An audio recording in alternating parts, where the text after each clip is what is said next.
Brought to you by Madhav Bagh. Madhav बाग हृदय संगिनी या आरोग्य योजनेचा लाभ घेण्यासाठी आजच मिस्ड कॉल द्या 022 48 96 82 82.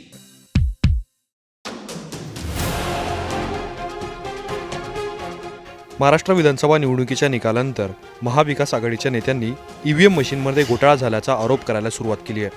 शरद पवार गटाचे आमदार रोहित पवारांनी नाशिकमध्ये विजयी झालेल्या उमेदवारांना एकसारखीच मतं कशी मिळाली असा सवाल करताना त्याची आकडेवारी जाहीर केली आहे.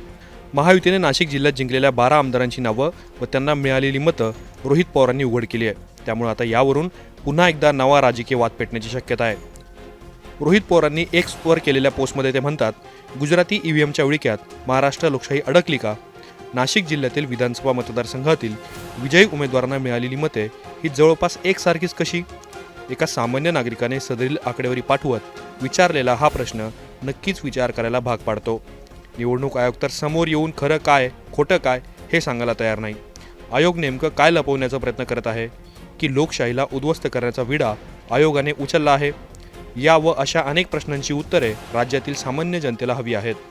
तरी आयोग जनभावना लक्षात घेऊन लवकरच स्पष्टीकरण देईल अशी अपेक्षा व्यक्त करताना रोहित पवारांनी आकडेवारी देखील पोस्ट केली आहे.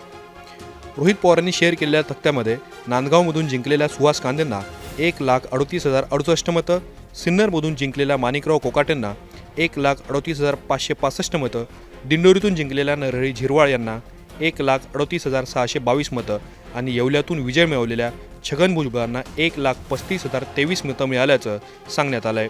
इगतपुरीतून जिंकलेल्या हिरामन खोसकरांना 1,17,575 मतं, कळवणमधून जिंकलेल्या नितीन पवारांना 1,19,191 मतं, निफाडमधून जिंकलेल्या दिलीप बनकरांना 1,20,253 मतं मिळाल्याचं दाखवण्यात आलं आहे.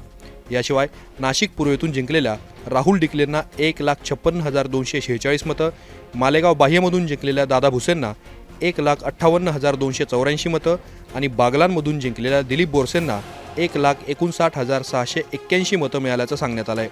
इतकंच नाही तर नाशिक मध्येतून जिंकलेल्या देवयानी फरांदेंना 1,05,689 तर चांदवडमधून विजय मिळवलेल्या राहुल आहेर यांना 1,04,826 मतं मिळाली आहेत. निकाल लागल्यानंतर अनेक ठिकाणी झालेली मतं आणि मोजलेली मतं यामध्ये मोठी तफावत असल्याच्या तक्रारी देखील समोर आल्या.